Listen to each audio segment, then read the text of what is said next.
Welcome back to College Football Addiction. Drake C. Toll on with me, locked on Big 12. And Drake, we think about the money that is spent in college football, and I don't know if any of us would have predicted that Texas Tech would have a reported $55 million roster this year. But that's absurd, right? Like if I'd have told you that was going to be Ohio State or Phil Knight finally got to a point where he was like, screw it, we're winning, or I don't know, tech billionaires in different areas of the country, maybe you believe it. But Texas Tech, potentially, right? Like this is all alleged, but On3 says that they're likely to have a $55 million roster. I guess the best place to start is, do you buy it? Do you believe that? You know, On3 is one of those sites that they're not afraid to be kind of poppy and edgy, and they've got plenty of editorializers who mention things in college football that aren't exactly fact. They are opinion. This is fact. Brandon Marcello of CBS Sports has also picked it up. There's sources telling them the same thing. And so the initial shock of, okay, On3 is telling the world that Texas Tech is at $55 million. What you need to understand is I'm not knocking On3. JD Piquel is one of my great friends who I've worked with in the industry for multiple years. I'm not knocking them. I'm just saying they're very good at valuations. On3 will tell you that Shedeur Sanders deserves $5 million. Does it mean he's making that? We don't know. $3 million for Livy Dunn. Is she making that? We don't know. It's their valuation algorithm. This isn't an algorithm. This is a hard number. Brandon Marcello, again, as I just mentioned, says it's believed Texas Tech will pay its players $55 million. Now, that's revenue sharing plus NIL. So 20 and a half of that is coming through revenue sharing, which it takes a village for you to buy into that in full terms. But then the other $35-ish million will be divvied out via NIL among its programs this year, making the Red Raiders, he says, perhaps the highest paying college athletics program in the country. Here's the deal, TJ. I'm in Grand Rapids, Michigan right now, on the road with the Savannah Bananas and the Party Animals. If I walk out of this hotel room right now and I start digging a hole into the ground and say, this 1 foot by 1 foot hole is my hole, I own it, and then black liquid gold starts coming out of that thing, I too could probably give my favorite university $55 million. That's what this is. Texas Tech is utilizing the resources, the like natural resources around the university and in West Texas to fund this. Their NIL fund is by and large coming from oil magnates, and that's not a bad thing. Florida State, you're a Florida State guy, went to Saudi Arabia to their oil magnates. Texas Tech went to their backyard and just dug up some of that stuff, sold it up for a lot, and now their donors want to see Texas Tech be great. The best part about this for Texas Tech, I talked to a coach at the Power 4 level recently in a non-revenue sport who said the best thing a university could do is, instead of giving $10 million to men's basketball, give $9 million to men's basketball, and then $1 million to softball, or give $25 million to football, and instead of 30, you take that other $5 million and you give it to baseball. And with $5 million, you can build a national championship roster, professional roster immediately in any non-revenue sport. Now, non-revenue sports are everything outside of men's basketball and football.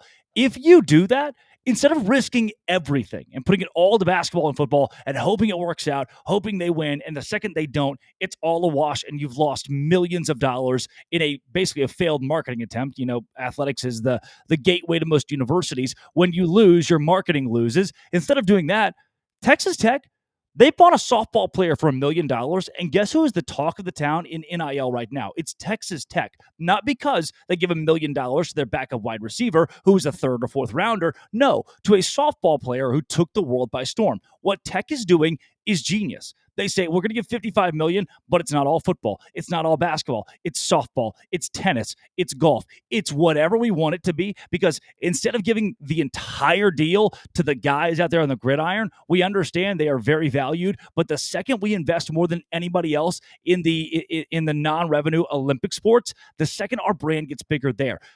Kennedy being in the circle this year for them in softball was a marketing ploy. They spent $1 million on her to play there, and $1 million was recouped in marketing alone. ESPN, CBS, everybody is posting about it. That's where that money went, to wins, and wins equate to marketing. Texas Tech, they're a genius in the NIL game right now.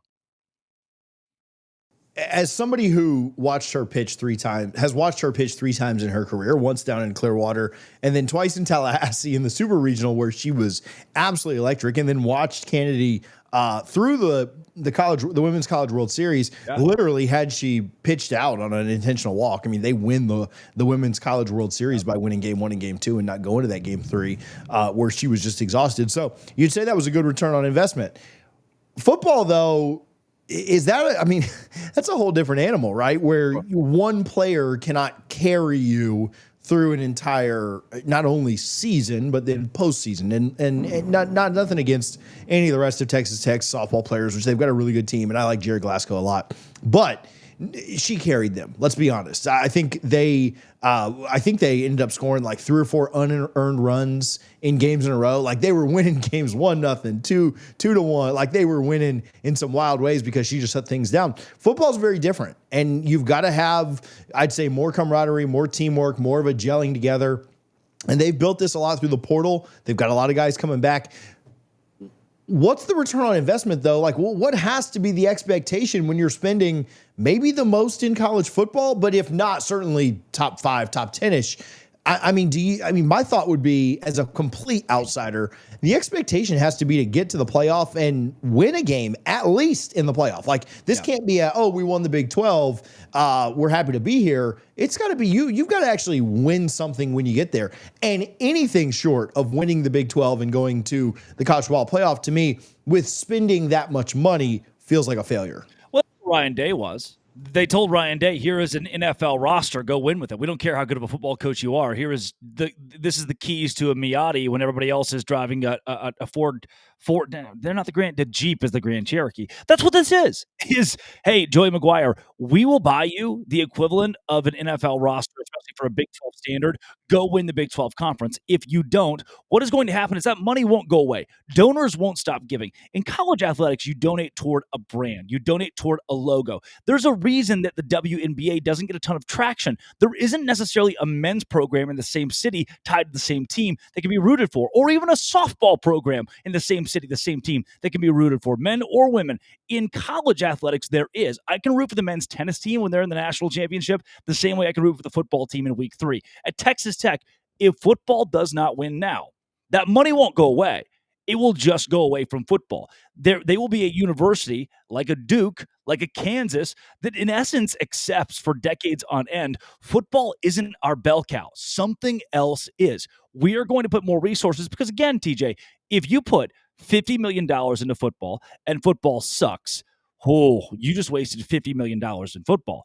If you put $50 million into men's basketball, I can guarantee you a national championship. I can effectively guarantee you long-term payoff. So you will start to rework where your revenue goes and rework where your money goes to the smaller sports than the gridiron so that you can have success and have your fan base root for at least something. And that's why Joey McGuire, who's a good football coach, who has won 8 or 9 games at Texas Tech and been steady, that's why he's in win now mode. His job is on the line because of the blank check that's been handed to him. We've talked a little bit about Texas Tech and, what our thoughts are on them. But here in the middle of June, what are your personal, as somebody who covers the Big 12 daily over at Locked On Big 12, when you look at their roster, and I know a lot of it's an unknown with the guys they brought in, and you've got to see how some of that works together. Is your expectation for them, like, do you have them in the Big 12 championship game with a chance to go to the CFP or maybe an at-large bid, even if they're not successful in that game? Or what are your thoughts on where they likely end up this year? Yeah, TJ, right now, a couple weeks ago, I would have told you Texas Tech and BYU are at the top of the Big 12 for me. Even after Jake Retzlaff is gone, I don't think that was the nucleus of how good BYU is going to be. I still have the Cougars and the Red Raiders meeting in Arlington this year. It's Big 12 title game or bust for Joey McGuire.